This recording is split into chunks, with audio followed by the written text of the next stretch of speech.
അപ്പോൾ ഇന്ന് നമുക്കൊരു നൂലിട്ട് ഫംഗ്ഷന് പോകാൻ വേണ്ടിയിട്ട് ഒരുങ്ങിയാലോ?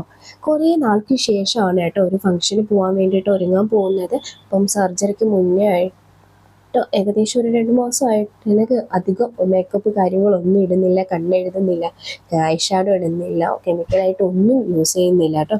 അപ്പോൾ ഇന്നാണ് ഒരുങ്ങാൻ വേണ്ടിയിട്ട് പോകുന്നത്. സർജറി കഴിഞ്ഞിട്ട് 1 മാസം കഴിഞ്ഞു. അപ്പോൾ ഫസ്റ്റിലെ തന്നെ ഒന്ന് തിളങ്ങി നിൽക്കാൻ വേണ്ടിയിട്ട് ഫേസ് സ്കാനയുടെ ഒരു സ്ട്രോക്ക് ക്രീം ഇട്ട് കൊടുക്കുന്നുണ്ട് കേട്ടോ. നല്ല രസമാണ് കേട്ടോ ഇത് ഇട്ട് കൊടുക്കാൻ വേണ്ടിയിട്ട്. ഇതിൻ്റെ ഷെയ്ഡ് എന്തോ പിങ്ക് ഷെയ്ഡാണ് കേട്ടോ ഞാൻ എടുത്തിട്ടുണ്ടായിരുന്നത്. അത് കഴിഞ്ഞിട്ട് ഞാൻ അതിന് മുകളിലേക്കായിട്ട് ഞാൻ ഫൗണ്ടേഷൻ ഇട്ട് കൊടുക്കുന്നുണ്ട്. ഇതെല്ലാം ചെയ്ത് കൊടുക്കുന്നതിന് മുന്നേ തന്നെ ഞാൻ സ്കിന്ന് മോയ്സ്ചറൈസൊക്കെ ചെയ്ത് സെറ്റാക്കി വെച്ചിട്ടുണ്ട്. സൺസ്ക്രീൻ ഓൾറെഡി ഞാൻ ഇട്ടിട്ടുണ്ടായിരുന്നു. അപ്പോൾ നമ്മുടെ ഫൗണ്ടേഷൻ ഇട്ട് കൊടുക്കുന്നുണ്ട്. ഇത് ഡാസ്ലറിൻ്റെ ഫൗണ്ടേഷനാണ്. ഇതിൻ്റെ ഷെയ്ഡ് വേണമെന്നുണ്ടെങ്കിൽ നിങ്ങൾ കമൻറ്റ് ചെയ്ത് ഞാൻ ഇട്ടേക്കാം.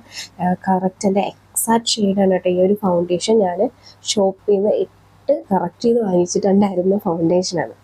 പിന്നെ ഒരു ലിപ് ബാം ഇട്ട് കൊടുക്കുന്നത്. ഇത് കെമിസ്റ്റ് പ്ലേയുടെ ഒരു ലിപ് ബാം കേട്ടോ. അടിപൊളിയാണ്. ടിൻറ്റഡ് ലിപ് ബാം ഇഷ്ടമുള്ളവരാണെന്നുണ്ടെങ്കിൽ നിങ്ങൾക്ക് എന്തായാലും ഇത് മസ്റ്റായിട്ട് ട്രൈ ചെയ്ത് നോക്കാം. അപ്പോൾ അതിട്ട് കൊടുക്കുന്നുണ്ട്. പിന്നെ ജസ്റ്റ് ഒന്ന് ഐ ഷാഡോ. ഇത് ഗ്ലാം 10 എന്ന് പറഞ്ഞിട്ട് ഒരു ബ്രാൻഡിൻ്റെ ആണെന്ന് കേട്ടോ. ഗ്ലാം 10 അങ്ങനെയാണെന്ന് തോന്നുന്നു. അതിൻ്റെ ഒരു ഐ ഷാഡോയാണ്. അഫോർഡബിൾ റേറ്റ് ഒരു 120 രൂപ 150 രൂപയ്ക്ക് അകത്ത് വരുന്ന ഒരു ഐ ഷാഡോ ആണ് കേട്ടോ. ബിഗ്നേഴ്സിന് പറ്റിയിട്ടുള്ള പ്രോഡക്റ്റ്സ് ഒക്കെയാണ് കേട്ടോ ഞാൻ യൂസ് ചെയ്യുന്നത്. ഇത് വന്നിട്ടൊരു ക്രീമി ബ്ലഷാണ്. മാർട്സിൻ്റെ ക്രീമി ബ്ലഷാണ്. ഇതിൻ്റെ ഷെയ്ഡെല്ലാം ഞാൻ ലിങ്കും എല്ലാം ഞാൻ ഡിസ്ക്രിപ്ഷൻ ബോക്സിൽ ആഡ് ചെയ്തേക്കാം. അപ്പോൾ കുറച്ചൊന്ന് ചുമന്നിരിക്കട്ടെ. എന്നിട്ട് കണ്ണിന് അടിയിൽ ഞാൻ എഴുതി കൊടുക്കും, കണ്ണിന് താഴെ എഴുതി കൊടുക്കുന്നുണ്ട്. ഐലൈനർ ഞാൻ എഴുതുന്നില്ല കേട്ടോ. ഒരുപാടൊന്നും കുത്തി നോവിക്കുന്നില്ല, ലൈറ്റായിട്ട് എഴുതുന്നുള്ളൂ.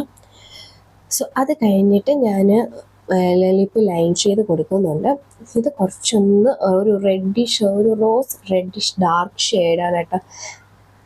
അത് കഴിഞ്ഞിട്ട് ഞാൻ മീഷോന്ന് വാങ്ങിച്ചിട്ടുണ്ടായിരുന്ന ഒരു സെറ്റായിട്ട് വന്നിട്ടുണ്ടായിരുന്ന ഒരു ലിക്വിഡ് ലിപ്സ്റ്റിക്കിൻ്റെ ഒരു ഷെയ്ഡാണ്. നല്ല കിട്ടിയ ഷെയ്ഡാണ്. എക്സാക്റ്റ് ഈ ഷെയ്ഡല്ല വരുന്നത്. ഒരു പനിനീരിൻ്റെയൊക്കെ ഡാർക്ക് ഷെയ്ഡ് എന്നൊക്കെ പറയത്തില്ലേ, ഒരു ഡാർക്ക് ഷെയ്ഡ് അങ്ങനെയാണ് ഇരിക്കുന്നത്, അതാണ്. അത് കഴിഞ്ഞിട്ട് ഹെയർ ഒന്ന് സെറ്റ് ചെയ്ത് കൊടുക്കുന്നുണ്ട്. ഈ ഒരു ടോപ്പ് ഞാൻ എടുത്ത് വെച്ചിട്ട് ഒരുപാട് നാളായിട്ട്, ഏകദേശം ഒരു 2-2.5-3 മാസത്തോളമായിട്ടുണ്ട്. ഇപ്പോഴാണ് ഒന്ന് ഓപ്പൺ ചെയ്യുന്നത്. ഈ ഒരു അത്യാവശ്യം ട്രെൻഡായിട്ടുണ്ടായിരുന്ന ഒരു അടിപൊളിയൊരു യെല്ലോ വൈറ്റ് കോംബോ വരുന്ന ഒരു ടോപ്പാണ് കേട്ടോ. അപ്പം ഇത് ഞാൻ ഇട്ട് കൊടുക്കുന്നുണ്ട് കേട്ടോ. എൻ്റെ ഹെയർ ഞാൻ സെറ്റ് ചെയ്യുന്നുണ്ട്. ജസ്റ്റ് ഒന്ന് കുറച്ച് മുടി എടുത്തിട്ട് മുകളിലാണ് കേട്ടോ സെറ്റ് ചെയ്തിട്ട് ഒന്ന് പിൻ ചെയ്ത് കൊടുക്കുന്നത്. വേറെ ഒന്നും കെട്ടുന്നില്ല, ജസ്റ്റ് ഒന്ന് സെക്യൂർ ചെയ്ത് കൊടുക്കുന്നത് മാത്രമേ ഉള്ളൂ കേട്ടോ.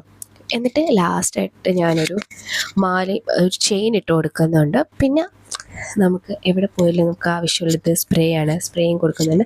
അതും ഞാൻ ഏത് ബ്രാൻഡിൻ്റെ ഞാൻ